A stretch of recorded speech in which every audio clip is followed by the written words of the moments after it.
President Bola Tinubu says the whole narrative about reform of the justice system must, by all means necessary, translate to increased access to justice for all, and so urges judicial institutions to make that a reality.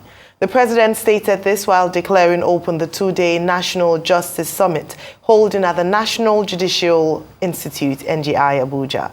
Arise correspondent Godfrey Eshemoge has more.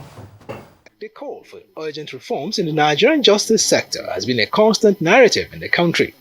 So the Ministry of Justice, the Nigerian Bar Association, the International Institute for Democracy and Electoral Assistance and other stakeholders took it upon themselves to take the initiative.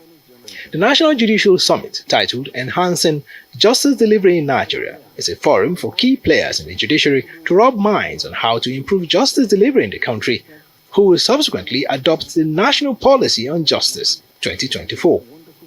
President Bola Tinubu, who was represented by the Vice President Kashim Shettima while declaring the summit open, says a forum of this kind must result in better justice delivery for all Nigerians and nothing less. The key challenge for all justice sector institutions is how to address the general feeling of frustration that the justice system is unresponsive to the needs of Nigerians.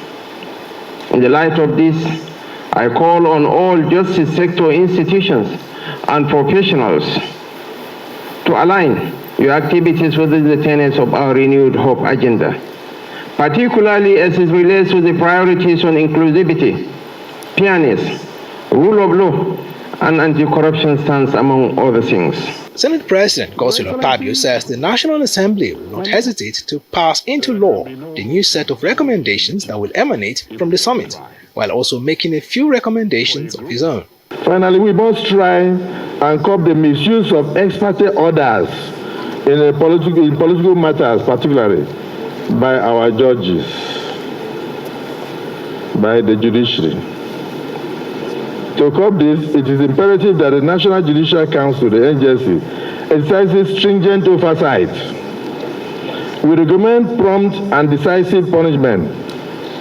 I was going to say for judges, but maybe for the officers involved, who are found to abuse this authority in any manner. The Chief Justice of Nigeria, Lukaide Ariwola, and other stakeholders highlight the urgent need for Nigeria to address the yawning gap in the country's justice system. Access to justice remains a distant reality for far too many Nigerians, with barriers ranging from procedural complexities to socio-economic disparities. The quest for justice should not be a privilege reserved for the few, but a right accessible to all. The requirement for speedy dispensation of justice is vital to enhancing Nigeria's national security. The emergent challenges in the political, economic, and social affairs of life further gives credence to this, as members of the legal profession will always be obliged to contribute meaningfully to the desired positive change. And you can see in the NDLEA the conviction rates. In the last 1 year, we have convicted over 9,000. We make sure that human rights are pursued in the agency. We don't torture. We give people the opportunities to be represented. The National Justice Summit ends on Thursday with recommendations from a broad range of areas on the way forward for the Nigerian judiciary. Godfrey Eshemoge, Arise News. Thank you, Godfrey. Rufai, some salient points highlighted in that report expressed by key members in terms of our government. What's your take on the story? Okay, so there's a judiciary summit, which is necessary. Conversations are on as regards this, but you know, I like to call out hypocrisy a lot. Yeah, the president sounded off on many parts. He talked about what he has done for the judiciary, which is good, represented by the vice president. I commend him strongly for increasing the salaries of the judicial workers. That's highly very commendable. Because prior to this time, the argument has always been, if you don't pay people well, if you pay peanuts, you get monkeys. So if you don't pay people well, then definitely you can have a compromised judiciary, and which we've seen an outplay of all of this. But also the hypocrisy I'd like to call out is when a politician was saying, like what politicians will do, by saying that, oh, the judges and giving ex parte orders Are they not the politicians that push for these ex parte orders to favor them? Are we not seeing what's playing out? Where we are having two courts of coordinate jurisdiction. In the case of Yahaya Bello, giving different decisions. Is this not the politics? I think what we should beg the politicians for is that they should leave the judiciary alone. Because prior to this time, we had a judiciary that could stand tall, the likes of Justice Chukwudifo Oputa, and other justices out there. But now our politicians have made a mockery of the judiciary system, also with their lawyers. And all sorts of frivolities are taken to the courts these days, and you think the court can be some sort of Father Christmas. So when we're talking about reforms across boards in the judiciary, these errant politicians too should be brought to bear. Secondly, I think they'll talk about this in other proceedings. There's a need to be able to bring about a lot of technology in our judiciary system. Things like, company registration, filing, and things like that. There's a lot of technology that can do the cumbersome work we're having. Also, even with judgments.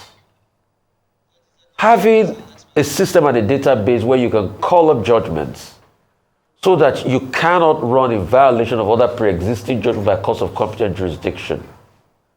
And I keep touting this AI for judiciary mantra.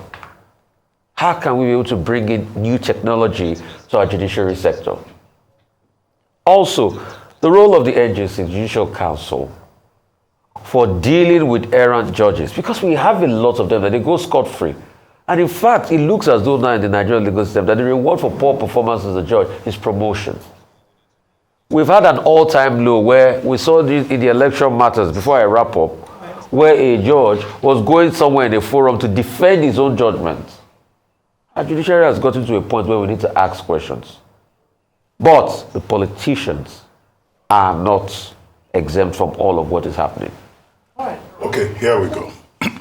Let me begin with a quote from Professor Wole Soyinka, who says that justice is the first condition of humanity.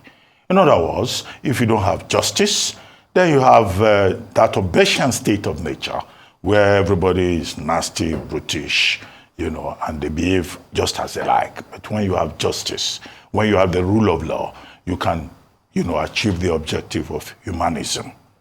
Second, justice is a pillar of the democratic process. Without justice, the democratic process is in disarray. And so it's very important that we see the Tinubu administration talking about reform of the justice system. Now, this is not new. We have been on the subject since 1999. There have been many policy pronouncements. There have been adjustments to civil procedures, particularly at the level of the High Court. The conversation around it has been very robust, but not much progress has been made. 3, President Tinubu now focusing on justice sector reform. I think it's an important development. It's a territory that he's very familiar with. When he assumed office as governor of Lagos State in 1999, justice sector reform was one of the things that he did. We had former Vice President Professor Yemi Osinbajo at the time as the Attorney General and Commissioner for Justice in Lagos State. And it was during that process that, the Lagos State judicial system was computerized, the multi-door courthouse system was introduced, the civil citizen mediation, alternative dispute resolution platforms were introduced, judges' remuneration was reviewed, corrupt judges were sacked. There was even a complete overhaul of the bureaucracy within the judiciary. So it's a subject that President Tinubu is very familiar with. And there are many institutions out there, Huriwa, human rights, focusing on the human rights aspect of the justice sector reform, has been very active in that area. It's also a major subject for the Nigerian Institute of Advanced Legal Studies, NIALS. That institution has also, over the years, been talking about justice sector reform. But here we are, in 2024, the subject is still on the table. And the commitment that President Tinubu has attached to it is important. Now, the matter is as follows. During the 2023 general elections, the judiciary was a major focus. People were complaining about the conduct of judges, about abuse of ex parte motions, about forum shopping, about the behavior of lawyers, and all of that. All of that will fall within, the framework of what is called administration of justice. Now, the conference that is going on now, Justice Sector, Conference, Justice Sector Reform Conference, is therefore relevant, because many people are worried about what is happening in the justice sector, because the issues are as follows. One, the first issue will be the independence of the judiciary, the integrity of the judiciary. A lot of people have commented on that. To have an efficient, reliable, effective justice sector, you need a judiciary that is truly independent. Two, remuneration, which is an issue that the Tinubu administration has tried to address. In the 2024 budget, the Tinubu administration has increased remuneration budget by 100%. It has also, supported a bill for the approval of increase in the salaries of judges. The last time the salary of judges was reviewed was 10 years ago. So people are asking for a justice sector salary scale that will be unique unto itself. Now, that is important that they have done that. But the other thing also has to do with corruption within the judiciary that Nigerians have been talking about. That has to be addressed. Now, directives given by either the president of the High Court or, their lordships says, don't abuse ex parte. Ex parte is supposed to be applied in extraordinary situations. Who is going to address that? That should be part of the reform. Access to justice. The CJN, Chief Justice of Nigeria, was talking about access to justice. Access to justice is, of course, very important in terms of the fact that many Nigerians don't have access to justice because they think the litigation process is expensive. Half of our people are poor. So because they don't even trust the system, they resort to jungle justice. Now there is something called the Legal Aid Council. When the Legal Aid Council was, 50 years or so, I delivered the keynote address. Now that Legal Aid Council, many people don't even know that it exists. Now that Legal Aid Council, should be empowered. The Legal Aid Council Act of, 2011, 2011, which is an amended act, a second look needs to be taken at it because it's a bit restrictive. For access to justice, more people, who do not have the resources to, seek justice should be allowed to do so because the Legal Aid Council is there to provide the support. Now, there's also the problem in terms of the relationship between the Federal Ministry of Justice and the states. There's that disjunction. The Federal Ministry of Justice behaves as if it is a department only for the federal government, whereas the entire country should be its province. So you find this disjunction between the states and the federal government, and that is why the argument has been there that, look, for you to have an efficient justice system, you have to delink the position of the Attorney General of the Federation from that of the Minister of Justice. The Minister of Justice is a politician, is an appointee of the President, but the Attorney General of the Federation is a position recognized in the Constitution as the Chief Law Officer of the Federation. As part of the justice reform system, you have to deal with the police because many of these cases are incidented at the police level. And the police, enough said about the police. They are under-equipped, they have welfare issues, they have problems in terms of behavior. So much that Nigerians are even saying that Nigerian policemen should be subjected to psychiatric tests. So for you to have a justice sector reform, you must deal with the police. Then you go to the prisons too. All these people who are on holding charge and all of that, you have to address it. Conditions in the prisons must improve. Technology must be introduced in the courts to make the work of their lordships easier. The Tinubu administration has provided the full complement of the Supreme Court justices, which is a good step in the right direction. But can we also look at the National Judicial Council? Can we also revisit some of the points made by Justice Datijo in his valedictory speech in October 2023? Justice Datijo Musa was saying, in fact, the CJN is too powerful. There are people who have also said the National Judicial Council should be restructured.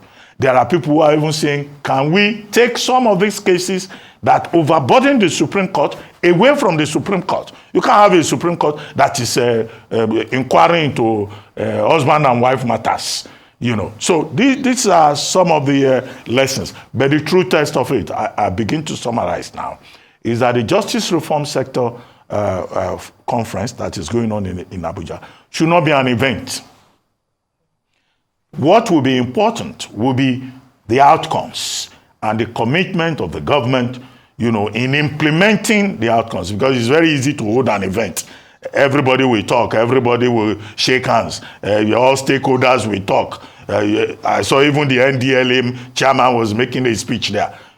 What is important is what comes out of it. I believe that President Tinubu can do it because he did it in Lagos, 1999 to 2007, to 2007 when he was there. Can he do it as president of Nigeria? We need a more efficient, effective, reliable, productive judiciary or justice sector to broaden it in Nigeria. Well, the theme Enhancing Justice Delivery in Nigeria for the National Judicial Summit 2024 being held in Abuja is a clear indication that perhaps this administration and the justice system is ready for that much needed reform, as has been spoken about, particularly even with the Renewed Hope agenda. A number of things have been said, so I'll just center on two things. One is, that has been talked about, is the efficiency of the justice system. As Justice Olukayode Ariwoola mentioned, that justice should not be a preserve of a few in Nigeria. In fact, in his words, he had talked about the quest for justice should not be preserved for a privileged few in the country, which is what unfortunately we see a number of times, and a number of people have talked about losing trust and confidence in the in the justice system in Nigeria. And in order to do that, as already we mentioned, a number of key reforms must take place. One of such, as the Tinubu administration highlighted in that speech given by his representative, Senator Kashim Shettima, who is the vice president, he talked about some of the wins or the gains of this administration, one of which we talked about remuneration and how hopefully that would be a deterrent to being able to compromise the judiciary, because of course at the end of the day, if they're not well remunerated, it opens doors to being able to have conversations or open to bribes in some cases. So hopefully that would sort that problem. Well, I hope that, because there's a culture of shall I say some coerciveness, and we've had talks not just from the people but even players. Recall Bukachiwa, who had talked about incentivizing his wife, a claim he made right there in the Senate. So conversations like that in terms of even sanitizing the judiciary itself, and I'm hoping that that would be one of the key messages or outcomes from this summit. In addition to that, one key thing he talked about was the fact that they had made as part of their national policy child justice, justice for children. And I thought that was quite an important point to make. And this was Justice Ariwoola talking about that. Because the UNICEF has come out to say that justice for children in Nigeria is very, very poor. And we see this play out in a number of times, because when we talk about the justice system, especially for children, it is beyond just picking up delinquents. It's ensuring that the correctional service center is truly what it's called, correctional, and that the children are able to be reestablished, rehabilitated and reestablished in society. And so it's great to see that that is coming on the, in terms of a talking point at the summit, and to ensure that this is implemented. Because when we talk about children, then we are talking about our future, the future of this nation. Beyond that, one last thing that was talked about I'd like to highlight is the impact of an inefficient justice system, not just on the nation, but also on the economic situation, because on the economy. When we look at the fact that judgment is delayed in many cases, it doesn't seem like, cases can take up to 10 years to be decided. It makes it difficult for investors to come in, because in the event that they had to run into a litigation case or a a court case, then it might take years and years for it to be decided. That impacts on foreign investment. So a number of things and implications for not having an efficient and strong justice system. It's been said a number of times. If we must have a strong democracy, we must have a strong justice system. And it was great to hear from the president himself that it has been so far not very efficient, and hoping that the reforms and conversations that would happen at the 2-day summit will begin to have, begin that road and that path to a justice system that's strong enough to support the democracy that we're looking forward to having here in Nigeria. And so we'll move on to other news making the rounds this morning. The Nigerian Treasury bills issued by the Central Bank of Nigeria yesterday recorded an oversubscription of 254.23% as investors' total subscription stood at 531 billion naira as against the 142.57 billion naira offered. In East Africa, over 32 people have been killed after flash floods swept through almost half of Kenya. The situation has escalated from an emergency to a disaster level, causing widespread destruction of property. On the foreign scene, Meta shares crashed as much as 19% on Wednesday after Mark Zuckerberg admitted the company was set to lose tens of billions of dollars on his pet project. More than $200 billion was wiped off the company after he said the push into AI and the metaverse would burn as much as $40 billion of cash in 2024. The yen slipped past 155 against the US dollar on Thursday, touching a new 34-year low against continued strength in the greenback. The weakness comes as the Bank of Japan is due to release its monetary policy decision Friday, and in spite of verbal warnings from Japanese authorities.